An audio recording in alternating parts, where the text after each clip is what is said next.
everyone. If the past speakers has been dealing with practical theology, and I'm bringing Old Testament to you guys, and my topic title is the trauma effects of spatial segregation. A reading of 2 Kings 25, verse 8 until 21. So the journey that I've already taken is that I'm left with one chapter, which is the trauma part of what I'm about to discuss right now. So now I'm just going to give you the background of what do I mean by saying spatial segregation of 2 Kings 25. Right, so the study of exile has become popular in recent decades, and in this research, scholars attempt to uncover the nature of Israel's experience of exile. Historical and sociological studies draw the effects from forced migration that on the people of Israel. For the exile was much more than a state of geographical displacement and biblical passages. It's now clear that it is a metaphor that explains the system of association. These system associations are a result from a divine wrath and a separation of a deity.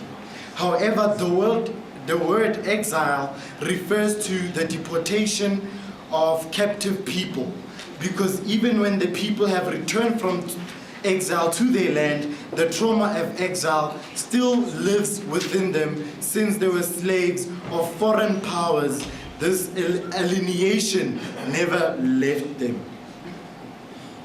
Now, in a South African experience, Roger is of the opinion that the idea of establishing Bantustans was subjected to systematic encroachment and is not the first to be practiced in South Africa. Although in South Africa the concept was taken to its logic conclusion of mass deportation with a whole ideology of separation, minded and guided by heavy political power. In the 1950s, the colonial government in Africa was seeking to expand their relationship with colonies in response to the political challenges created by the Second World War. Thus, throughout the 1950s till the 60s, many former European colonies in Africa emerged as new and independent. In South Africa, it was a bit different. White settlers were independent from the Britain Empire since the year 1910. The ruling party, then known as the National Party, thought to extend existing patterns of colonial segregation through devolution of political structures and the promotion of putative independence in the African Reserve.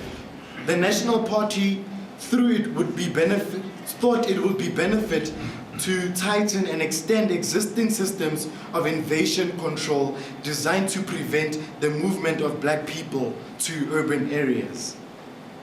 So the research problem in this past decades, two movements have dramatically reconfigured the background of exilic studies. Old Testament scholar Lim demonstrates that scholars began to question the historical authenticity of exilic studies.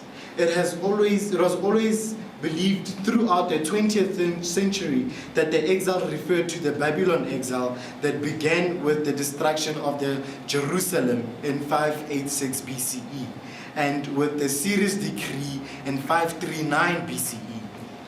With this, scholars focus exclusively on the life in the Babylon through the eye of the chronicle, when the land of Israel was desolate during that period.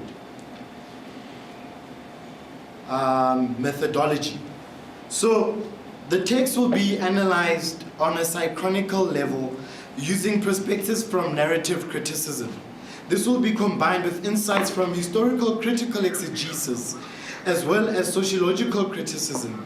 Sociological criticism will be employed in investigating issues surrounding the narrative through looking at the sociological impact and the history of the text. And then aims and objectives. The specific aims of the research to be undertaken in this dissertation can be outlined as follows. To provide a narratological and historical overview of the Babylon exile by clarifying the event through the text, 2 Kings 25, verse 8 until 21.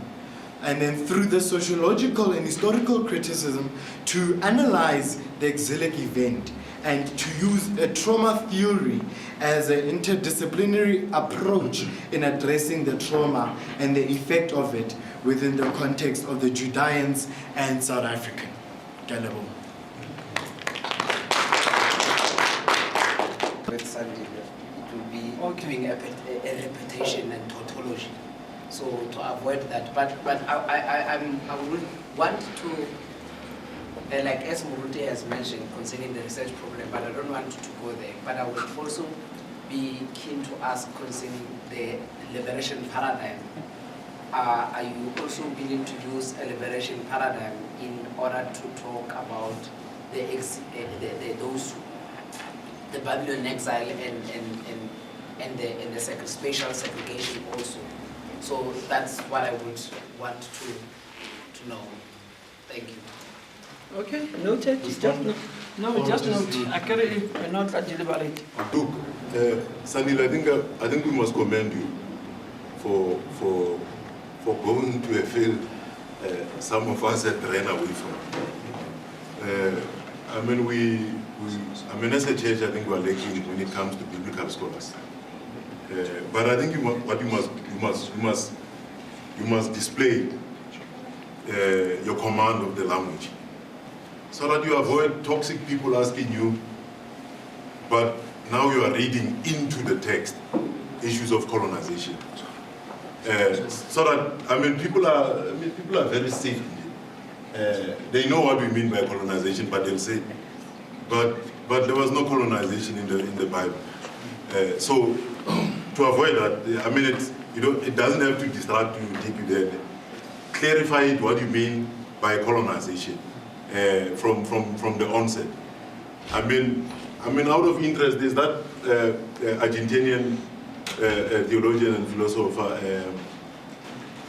Enrique Dussel. His text on the philosophy of liberation. Just check, he deals with such things. He deals so that you must hit hard. You must hit hard. Hit hard. That's all I'll say. Yeah, that's all I'll say.